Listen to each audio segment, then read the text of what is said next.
जो आज टेक्निक प्राप्त है ये गॉड कबीर गिवन है, ताकि आप अपने सदग्रंथों को इन प्रोजेक्टर और डीवीडी के माध्यम से रूबरू देख सकें, आंखों देख सकें, फिर मिला सकें अपने आपके घर उपलब्ध होती हैं ये सभी सदग्रंथ। और दया करी परमात्मा ने के अनुवादित करवा दिया उन्हीं के द्वारा जिनको ज्ञान नहीं था। अनुवाद उनको भाषा आती थी, जैसा भी उन्होंने अनुवाद, जहां उनकी बुद्धि काम करना बंद कर गई वहां तो गलत कर दिया,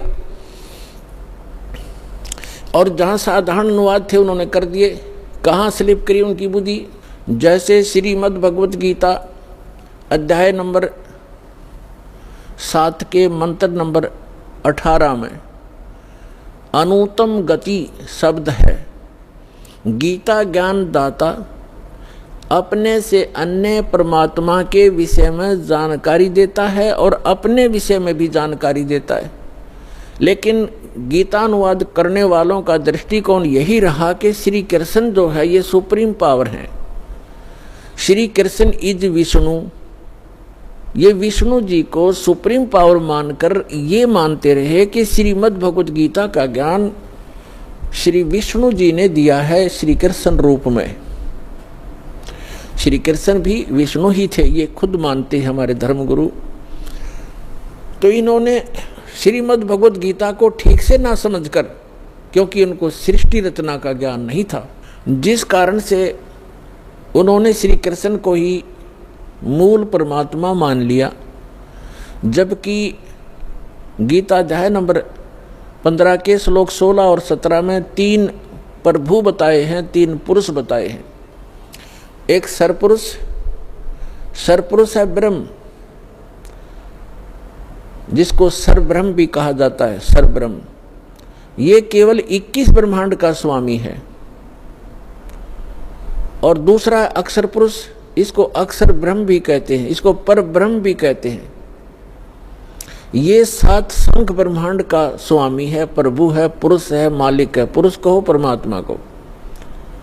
श्रीमद् भगवत गीता अध्याय नंबर 15 के श्लोक नंबर 16 में कहा कि 2 पुरुष हैं इस संसार में, पृथ्वी वाले लोकों में, और ये भी नाशवान और इनके अंतर्गत जितने प्राणी हैं वो भी नाशवान है। जीव आत्मा किसी की नहीं मरती, वो तो पशु पक्षी की भी नहीं मरती। श्रीमद् भगवत गीता अध्याय नंबर 15 के श्लोक नंबर 17 में तुरंत कहा है, उत्तम पुरुष है तू अन्य। पुरुष माने परमात्मा, प्रभु, स्वामी। उत्तम पुरुष यानी पुरुषोत्तम। पुरुषोत्तम तो इन दोनों से कोई भिन्न है। सरपुरुष और अक्षर पुरुष, जो 16वें श्लोक में बताए, इनसे कोई भिन्न है, वो वास्तव में परमात्मा कहा जाता है। उत्तम पुरुष है तू अन्य, परमात्मा इति उदाहरते, यह लोकतरम आविश्य विभर्ति अवय ईश्वर। उत्तम पुरुष यानी पुरुषोत्तम, श्रेष्ठ भगवान, सही परमात्मा तो इन दोनों से कोई और है, अन्य है, और वही परमात्मा कहलाता है, वो परमात्मा कहा जाता है। और वही तीनों लोकों में प्रवेश करके सबका धारण पोषण करता है। श्रीमद् भगवत गीता अध्याय 15 के श्लोक नंबर 1 से लेकर 3 में एक विशेष विवेचन है, विवेश विवरण है कि उल्टा लटका हुआ ये संसार रूपी वृक्ष है। उल्टा लटका हुआ संसार रूपी वृक्ष जानो, जिसकी ऊपर को जड़ तो समझो मूल मालिक है, वो उत्तम पुरुष है तू अन्य जो है वो तो है जड़, मूल, और उसके बाद जो जमीन से बाहर दिखाई देता है वो सारा पेड़ होता है। उसके फिर विभाग बताए हैं। अक्षर पुरुष जो तना है वो अक्षर पुरुष है, और उससे कोई मोटी डार निकलती है वो सरपुरुष समझो। और उस सरपुरुष के आगे जो 3 शाखा हैं, रजगुण ब्रह्मा, सतगुण विष्णु, तमगुण शिव जी, वो आगे शाखा हैं, वो देव हैं, ये तीनों ब्रह्मा विष्णु महेश हैं। और 5 रूप संसार, उस परमेश्वर ने श्रीमद् भगवत गीता अध्याय नंबर 15 के श्लोक नंबर 1 में बताया है कि ऊपर उसी का विवरण अपनी सिंपल लैंग्वेज में सच्चिदानंद घन ब्रह्म की वाणी में कहा कि अक्षर पुरुष एक पेड़ है, और सरपुरुष वाकी डार, सरपुरुष कहते हैं ज्योति निरंजन काल को। और इस काल के 3 पुत्र हैं, रजगुण ब्रह्मा, सतगुण विष्णु, तमगुण शिव जी। इस सरपुरुष के पुत्र हैं 3, ब्रह्मा विष्णु महेश। अक्षर पुरुष एक पेड़ है, सरपुरुष वाकी डार, और तीनों देवा शाखा हैं, ये पात रूप संसार। तो इस पूरे प्रकरण में ब्रह्मा विष्णु महेश की क्या स्थिति है, ये इस ब्रह्म के पुत्र हैं। और ब्रह्मा विष्णु महेश की माता दुर्गा है, अष्टंगी देवी। तो विष्णु जी कौन है? विष्णु जी एक ब्रह्मांड में एक विभाग के विभागीय मंत्री हैं, सतोगुण विभाग के। और ये 3 भाई हैं, तीनों का अलग अलग विभाग है। रजोगुण विभाग के मंत्री मालिक प्रभु स्वामी ब्रह्मा जी, और सतोगुण विभाग के स्वामी श्री विष्णु जी, और तमोगुण विभाग के स्वामी प्रभु श्री शंकर जी। ये एक ब्रह्मांड में केवल एक विभागीय मंत्री हैं, और इनका पिता जो ब्रह्म है सरपुरुष, वो एक ब्रह्मांड के अंदर मुख्य मंत्री का रोल करता है। ऐसे ऐसे 21 ब्रह्मांड हैं सरपुरुष के, जिसको ज्योत स्वरूपी निरंजन काल भी कहा जाता है, जिसके लोक में हम रह रहे हैं। और फिर है अक्षर पुरुष। अक्षर पुरुष के 7 शंख, नील पद्म शंख, 7 शंख ब्रह्मांड हैं। और फिर तीसरा रहा वो परम अक्षर पुरुष, उत्तम पुरुष है तो अन्य, वो ओवरऑल कंट्रोलर है। असंख्य ब्रह्मांड इंक्लूडिंग सरपुरुष एंड अक्षर पुरुष, इन सब के ऊपर और इसकी इनके अतिरिक्त जितने भी ब्रह्मांड हैं, पूरा विश्व है, पूरा संसार है, उन सब का मालिक है वो मूल मालिक है। वो संसार रूपी वृक्ष की जड़ है, मूल है, जहाँ से जैसे पूरे पेड़ को मूल से आहार प्राप्त होता है, ऐसे वो परमात्मा कबीर भगवान परम अक्षर पुरुष वो सबका पालनहार है। अब जैसे जिन महापुरुषों को परमात्मा मिले, उनमें से एक आदरणीय गरीबदास साहिब जी, गांव छुड़ानी, जिला झज्जर वाले हैं। वो बताते हैं परमात्मा को आंखों देखकर परमात्मा से परिचित सारी सभी ब्रह्मांडों से और परमात्मा द्वारा रची सृष्टि से परिचित होकर कहते हैं, अनंत कोटि ब्रह्मांड का एक रति नहीं भारे, सतगुरु पुरुष कबीर हैं ये कुल के सिरजनहार। वो कबीर कौन है? हम सुल्तानी नानक तारे, दादू को उपदेश दिया, जात जुलाहा भेद न पाया, वो काशी महे कबीर हुआ। अब ये है वो सारे ब्रह्मांडों का रचनार, मूल मालिक। अब हम फिर आते हैं श्रीमद् भगवत गीता अध्याय नंबर 15 के श्लोक 17 पर। उत्तम पुरुष तु अन्य परमात्मा इति उदाहरतः, ये लोक तरम आविश्य विभर्ति अवय ईश्वर। उत्तम पुरुष तो कोई और है, पुरुषोत्तम तो कोई इन दोनों से अलग है, जो 16वें श्लोक में कहा है 15वें अध्याय के श्रीमद् भगवत गीता में। सपुरुष और अक्षर पुरुष से अन्य है, वो पुरुषोत्तम कहलाता है, और उसको वास्तव में वो परमात्मा कहा जाता है। परमात्मा, परमात्मा माने श्रेष्ठ आत्मा। श्रेष्ठ आत्मा वही होता है जो किसी को दुख ना दे, किसी के बेटा बेटी की मृत्यु ना करे, कैंसर ना करे, किसी को रोग से युक्त ना करे, दुखी ना करे, उसको परमात्मा कहते हैं, श्रेष्ठ आत्मा, अच्छी आत्मा। और जो यहाँ हम देख रहे हैं बुचड़ खाना, किसी हॉस्पिटल में जाकर देख लो हाहाकार मची हुई है, और घर घर में देख लो कोई किसी रोग से दुखी, कोई किसी से दुखी, किसी की टांग कटी है, किसी का हाथ कटा है, कोई आंखों से अंधा है, कोई पैरालाइसिस से तड़प रहा है। क्यों? जिस लोक में हम रह रहे हैं ये इस परमात्मा का लोक हो सकता है? ये तो कसाई आत्मा का लोक है, इस काल का लोक है जहाँ हम रह रहे हैं। ये कबीर भगवान ने आकर बताया। और जिन महापुरुषों को परमात्मा सचखंड लेकर गए अपने सुखमय स्थान पर और फिर उनको गवाह बनाकर साक्षी बनाकर वापस छोड़ा, उन्होंने भी यही बताया कि ये लोक ठीक नहीं। एक स्थान और है जहाँ जाने के बाद जीव फिर कभी लौटकर वापस इस गंदे लोक में नहीं आता, और वहाँ कोई दुख नहीं, वहाँ वर्द अवस्था नहीं, वहाँ मृत्यु नहीं। अब श्रीमद् भगवद गीता अध्याय नंबर 15 के श्लोक नंबर 17 में कहा है कि उत्तम पुरुष तु अन्य परमात्मा इति उदाहरत है, और यह लोकतर्यम आविश्य विभर्ति अवैश्वर है, जो तीनों लोकों में प्रवेश करके वो श्रेष्ठ परमात्मा जो सरपुरुष और अक्षर पुरुष से अन्य है, वो संसार रूपी वृक्ष की मूल है, जड़ है, ऊर्ध्व मूलम अधः शाखम, ऊपर को जो जड़ है वो तो समझो परम अक्षर ब्रह्म है, और यह लोक तरम अविश्य विभर्ति, जो तीनों लोकों में प्रवेश करके सबका धारण पोषण करता है। पूरे पेड़ को मूल से ही परवरिश आहार मिलता है, मूल से उसकी परवरिश होती है। तो पूरा जो मूल है ऊपर परमात्मा है, जो सतलोक में रहता है, वो अक्षर पुरुष, परम अक्षर पुरुष, वो सारी सृष्टि का रचनहार सर्व उत्पादक प्रभु, वो कबीर साहब है जो काशी में धानक रूप में आए थे। उस परमात्मा ने विधान बना के छोड़ दिया है, उस विधान अनुसार जो चलेगा उसको जैसा भी यहाँ का जो कर्तव्य है, लाभ है, उस अनुसार उसको मिलता रहेगा, उसको उसी प्रकार उसका जन्म मृत्यु होता रहेगा। और इस जन्म मृत्यु से बचने के लिए विधान बनाया है, जो उसको अपनाएगा, उसको अप्लीकेबल कर लेगा, उसका जन्म मृत्यु छूट जाएगा। तो वो जन्म और मृत्यु के छूटने का विधान हमें प्राप्त नहीं हुआ था। परमात्मा ने 600 वर्ष पहले बताने की चेष्टा की, लेकिन हम अशिक्षित होने के कारण हम वंचित रह गए।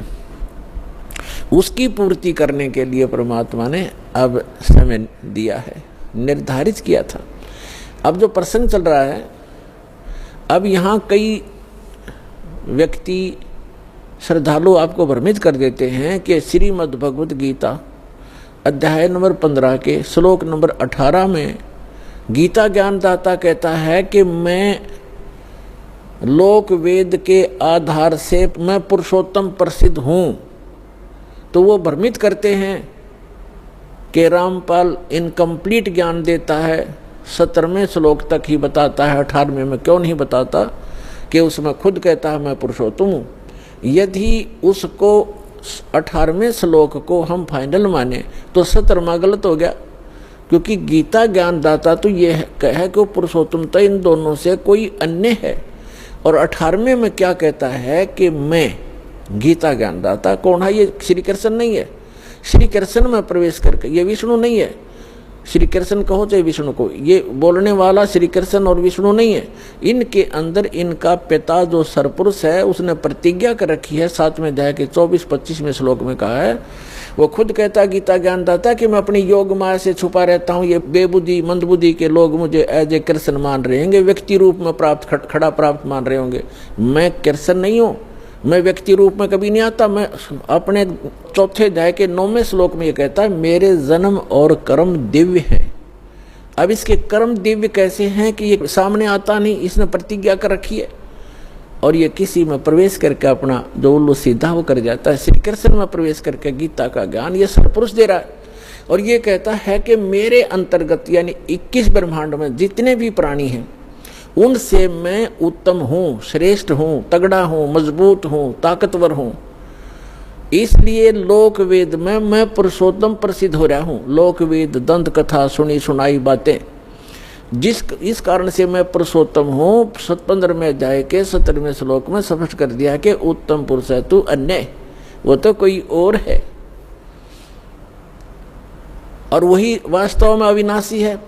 दूसरे अध्याय के 17वें श्लोक में कहा है और दूसरे गीता अध्याय नंबर 2 के श्लोक 12 में, गीता अध्याय नंबर 4 श्लोक 5 और 9 में, गीता अध्याय 10 मंत्र 2 में ये स्पष्ट करता गीता ज्ञानदाता कि मेरे तो जन्म मृत्यु होते हैं, मैं अविनाशी नहीं हूँ। और दूसरे अध्याय के 17वें श्लोक में श्रीमद् भगवद गीता में कहा कि अविनाशी तो उसको जान जिसने सारे ब्रह्मांड की रचना की, जिसे सारा संसार व्याप्त है। उस अविनाशी को मारने के लिए कोई भी सक्षम नहीं है। और अपने विषय में कहता है कि मेरी तेरी जन्म मृत्यु होती रहती है, लेकिन 18वें अध्याय के 62वें श्लोक में कहा कि अर्जुन तू सर्वभाव से उस परमेश्वर की शरण में जा, उसकी कृपा से तू परम शांति को और सनातन परम धाम को प्राप्त होगा। और श्रीमद् भगवद गीता अध्याय नंबर 15 के श्लोक नंबर 1 से 4 का आशय, ये सारांश है कि उल्टा लटका हुआ संसार रूपी वृक्ष है, ऊपर को पूर्ण परमात्मा है, वो सबका धारण पोषण करने वाला, जिससे सबकी उत्पत्ति हुई है, सर्व उत्पादक प्रभु है, ऊपर सतलोक में रहता है, वो संसार रूपी वृक्ष की जड़ है। और अक्षर पुरुष ये तना है, सरपुरुष ये काल जो गीता का ज्ञान दे रहा है श्री कृष्ण में प्रवेश करके, ये एक शाखा है, एक मोटी डार है, आगे 3 शाखा है, ब्रह्मा विष्णु महेश समझो, और पात रूप संसार। तो ये स्वयं बताना चाहता है। फिर गीता अध्याय नंबर 15 के श्लोक नंबर 1 से 4 का सारांश है कि उल्टा लटका हुआ संसार रूपी वृक्ष है, और जो इन सभी विभागों को बताता है, जैसे चौथे अध्याय के 32 और 34 श्लोक में बताया है कि सच्चिदानंद घन ब्रह्मणे, यानी ब्रह्मणे मुखे, ब्रह्मणे माने सच्चिदानंद घन ब्रह्म के मुख से उच्चरित वाणी में ये तत्व ज्ञान विस्तार से कहा गया है। जो यज्ञों के बारे में, यज्ञ माने धार्मिक अनुष्ठानों के विषय में जो जानकारी है विस्तार से कही गई है। और चौथे अध्याय के 34वें श्लोक में कहा कि उस ज्ञान को तत्वदर्शी संतों से जाकर समझ। गीता ज्ञान दाता कहता मैं नहीं जानता उस तत्व ज्ञान को, नहीं तो एक अध्याय और लिख देता 19वां कि वो तत्व ज्ञान ये सुन ले, इसमें लिखता हूँ, वो तत्व ज्ञान से परिचित नहीं है। चौथे अध्याय के 34वें श्लोक में गीता जी में कहा है कि उस ज्ञान को जो सच्चिदानंद घन यानी परम अक्षर ब्रह्म अपने आप अपने मुख कमल से बोलता है, आकर के उसकी अमृतवाणी में लिपिबद्ध किया जाता है, कबीर वाणी में, वो तत्व ज्ञान है। चौथे अध्याय के 34वें श्लोक में कहा गीता जी में, उस ज्ञान को तू तत्वदर्शी संतों के पास जाकर समझ, उनको दंडवत प्रणाम करने से, कपट छोड़कर नम्रतापूर्वक प्रश्न करने से वो तत्वदर्शी संत तुझे तत्व ज्ञान का उपदेश करेंगे। इससे सिद्ध होगा। यहाँ गीता अध्याय नंबर 15 के श्लोक नंबर 1 में वो भी कंसेप्ट क्लियर कर दिया कि वो तत्वदर्शी संत वो होगा जो उल्टे लटके हुए संसार रूपी वृक्ष के सभी विभाग बता देगा। जैसे परमेश्वर स्वयं आते हैं, वो तत्वदर्शी संत की भूमिका भी करते हैं, भगवान तो वो होते ही होते। कबीर साहब कहते हैं अक्षर पुरुष एक पेड़ है, सरपुरुष वा की डार, निरंजन वा की डार, और तीनों देवा शाखा हैं, ये पात रूप संसार। तो जड़ कौन है? वो जड़ की ऑप्शन छोड़ गया परमात्मा, क्योंकि अपने इस दास को भेजा है कि जड़ ये कबीर साहब है, वो अल्लाह अकबर है, वो परम अक्षर ब्रह्म है जो जड़ है उस सारे संसार की। तो यहाँ ये भी बताया कि उस उल्टे लटके हुए संसार रूपी वृक्ष के सभी विभागों से जो परिचित है, स वेदविद, वो वेद के तात्पर्य को जानने वाला अर्थात तत्वदर्शी संत है। उसके पश्चात परमेश्वर के उस परम पद की खोज करनी चाहिए, जहां जाने के बाद साधक लौटकर कभी संसार में नहीं आते। और जिस परमेश्वर ने सारे ब्रह्मांडों की रचना की है, और केवल उसी की भक्ति करो। गीता ज्ञान दाता अपने से अन्य उस पुरुषोत्तम परम अक्षर ब्रह्म की भक्ति करने के लिए कहता है, जिससे आपकी जन्म और मरण छूटेगा।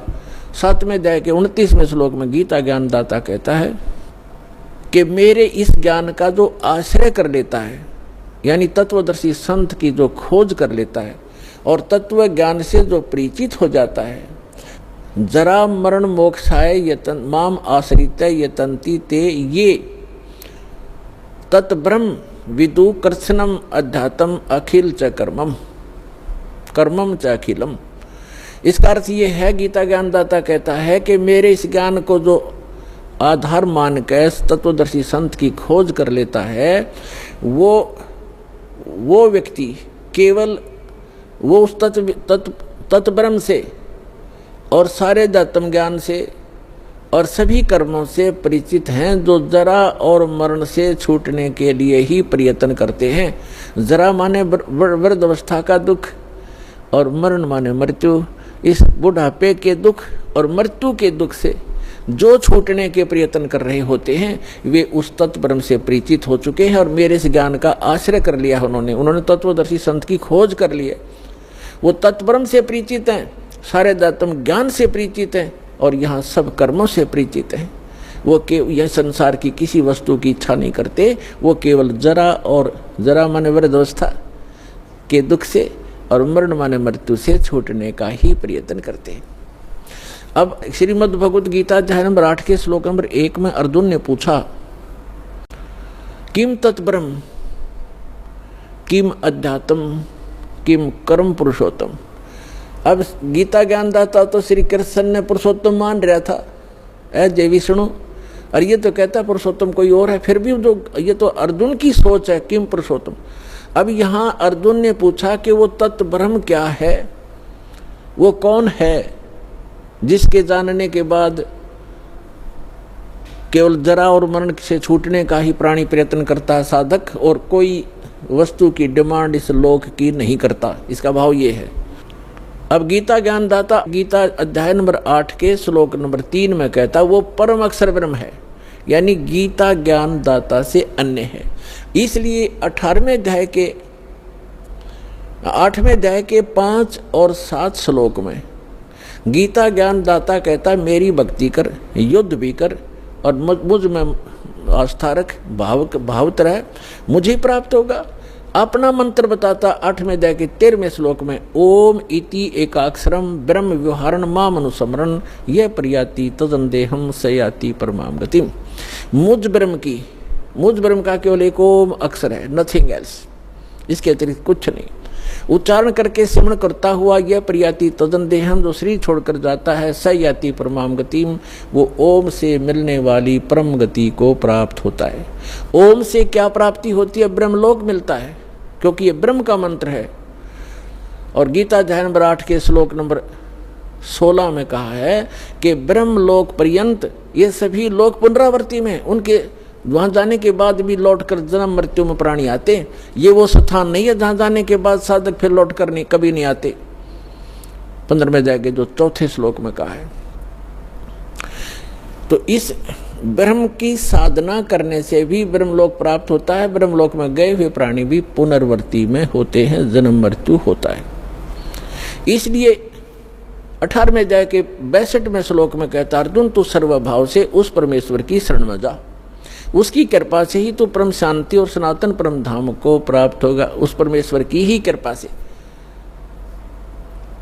और उसका मंत्र बता दिया 17वें अध्याय के 23वें श्लोक में कि ओम तत् सत इति निर्देश है ब्रह्मण त्रिविध समर्थ है।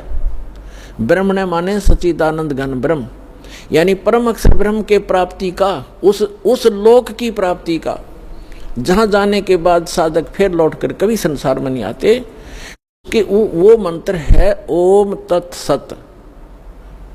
अपना तो गीता ज्ञानदाता ने 8वें अध्याय के 13वें श्लोक में बता ही दिया कि मुझ ब्रह्म का केवल एक वो मंत्र है। ये तो इनकम्प्लीट साधना है, ब्रह्म तक की है, जन्म मृत्यु सदा बनी रहेगी, वो शाश्वत स्थान प्राप्त नहीं हो सकता, वो सुख प्राप्त नहीं हो सकता।